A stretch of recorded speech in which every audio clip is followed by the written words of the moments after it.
Já a seguir, o Semanário Económico.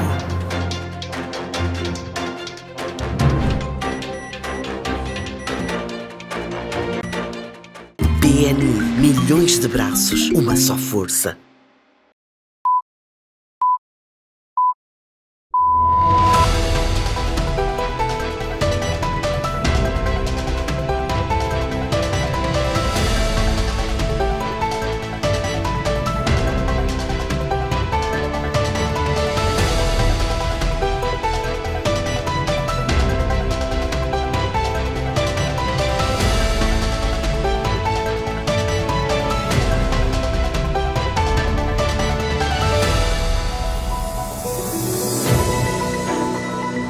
Boa noite, já está com o Semanário Económico, a sua presença habitual às terças-feiras, quando são 22 horas, sensivelmente, aqui no STV Notícias. Começamos este programa com aspectos que têm a ver com a regulação do mercado, a regulação do ambiente de concorrência. Como se sabe, foi lançado recentemente o Guia das Boas Práticas com relação as práticas de combate ao conluio na contratação pública, uma iniciativa da Autoridade Reguladora da Concorrência. E o momento foi particularmente oportuno na medida que foi lançado no decurso ou no auge da 19ª Conferência Anual do Setor Privado. E tenho comigo a porta-voz indicada da Autoridade Reguladora de Concorrência para nos esclarecer alguns aspectos à volta de esta iniciativa que achamos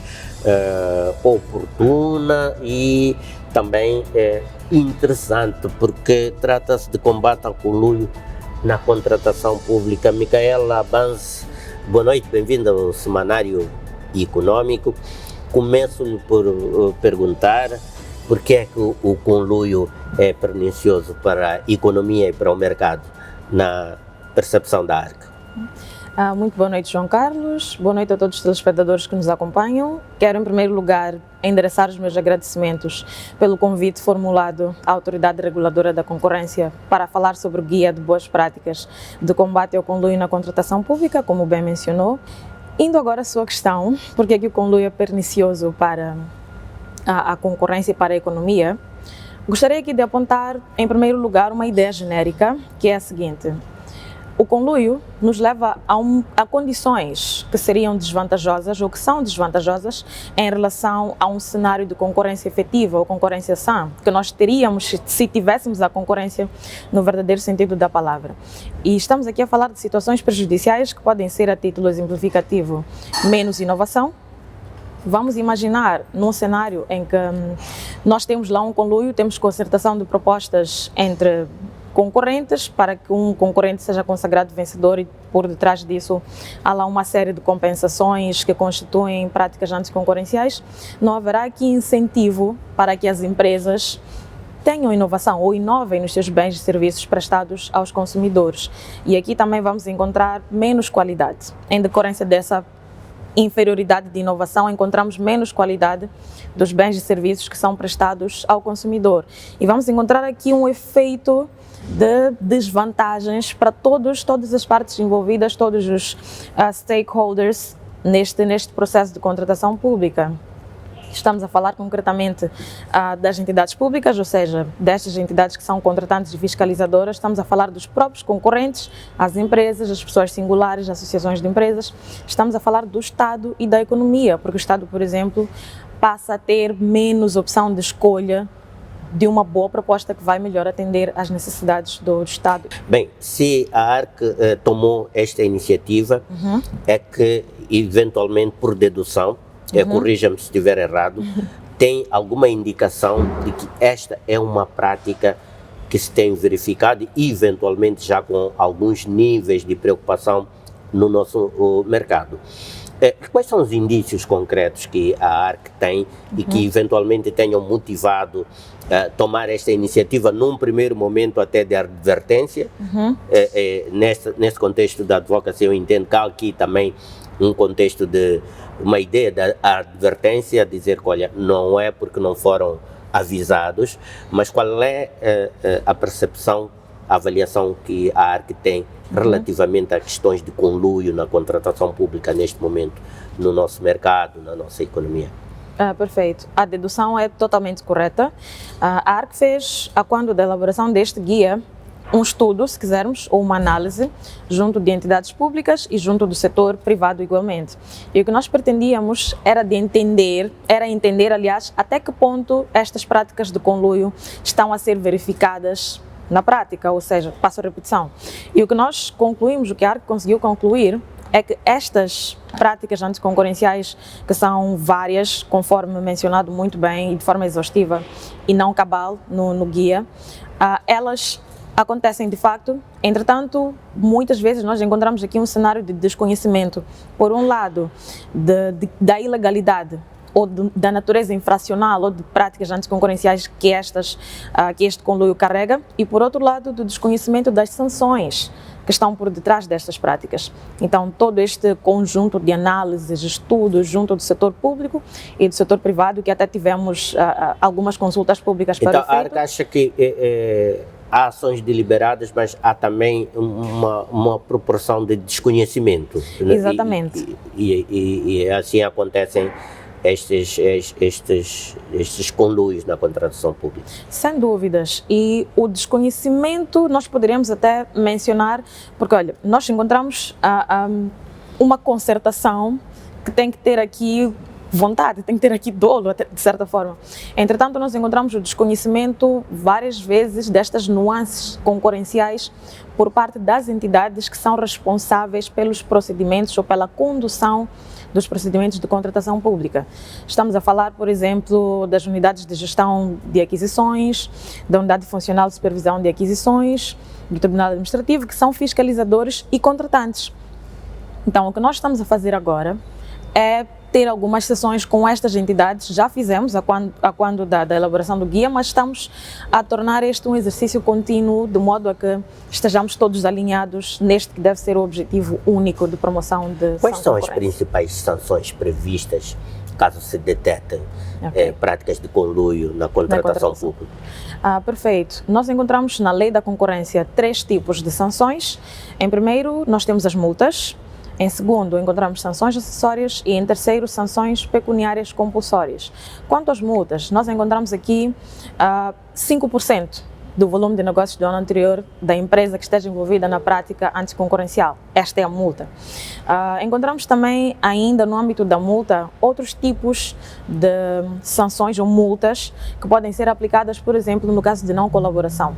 Vamos imaginar que uma empresa está em investigação, entretanto, não colabora, não fornece informação necessária solicitada pela ARC para a condução deste mesmo processo. Isto também consubstancia-se numa infração. E nós temos aqui 1% do volume de negócios do ano anterior como multa. Relativamente às sanções acessórias, nós podemos encontrar aqui uma que é especialmente de se chamar a atenção aos concorrentes, que é a exclusão ou a proibição de participação destas empresas envolvidas no conluio de concursos públicos durante um período de 5 anos. Ou seja, detectando-se que uma empresa participou de um conluio na contratação pública, a ARC pode aplicar uma sanção acessória que pode ser de proibição de que esta empresa participe em concursos públicos durante 5 anos. Eu não sei se o conluio é um tipo legal de crime no nosso Código Penal. Pode a ARC, se for o caso, remeter caso detecte estas situações, remeter às instâncias competentes, o Ministério Público, os devidos trâmites legais? Sem dúvida alguma, está até na Lei da Concorrência que, ao tomar uma decisão relativamente a um processo contravencional, nós devemos encaminhar esta mesma decisão junto de todo o dossiê que o acompanha, todo o processo nesse caso, às instâncias que têm esta atribuição. Então sim, está mesmo na Lei da Concorrência. E qual é o conselho principal que a ARC faz neste momento ao mercado, às empresas, aos contratados, às contratantes, aos concorrentes para a prestação de serviço público com relação à precaução, os cuidados a ter para evitar incorrer em práticas como o conluio? Certo. No nosso guia nós temos um capítulo que é dedicado especialmente a esta questão que me colocou, que é de boas práticas, primeiro ao setor público e depois ao setor privado. Então nós damos lá uma série de comportamentos que nós entendemos que refletem as melhores práticas para que tenhamos aqui uma sã concorrência no mercado. E isto passa por exemplo, quanto aos concorrentes, que sempre pautem pela sã concorrência, evitando participar em conluios, que investiguem ou façam uma due diligence completa sobre os seus parceiros sempre que quiserem entrar, por exemplo, em consórcio, num concurso ou num procedimento de contratação pública.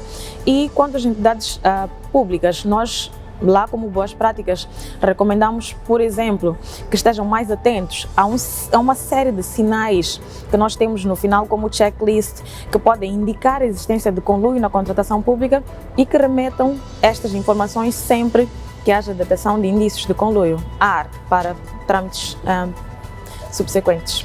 Micaela Bans, muito obrigado, foi um prazer tê-la aqui conosco no Semanário Econômico e até uma próxima oportunidade. Até lá, com menos, os meus votos são de que a Agri não consiga encontrar, porque não exista conluio na contratação pública. O Semanário Econômico prossegue. Chamo agora a sua atenção aos títulos informativos preparados para esta edição.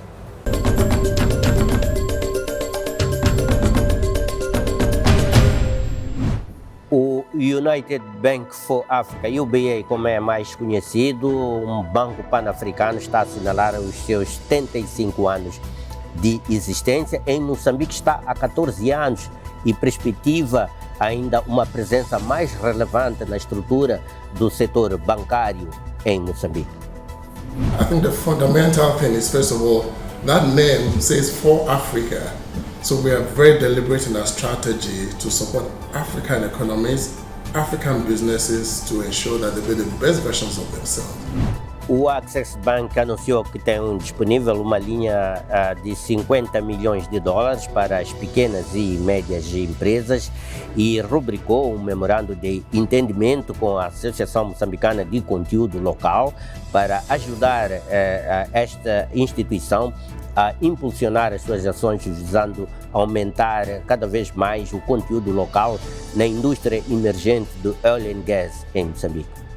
Com base nisso, criar as bases para começarmos a capacitar as nossas empresas, nomeadamente as pequenas e médias, para estarem preparadas para responder aos mais variados projetos. Nestes casos específicos estamos muito focados, obviamente, em Cabo Delgado e em Pemba, com os megaprojetos do oil and gas, mas o objetivo é criarmos a capacidade para as pequenas e médias empresas responder. Estes os certos dos assuntos que merecerão um desenvolvimento noticioso mais alargado no nosso bloco de atualidades informativa aqui no Semanário Econômico. Fique por aí e até já.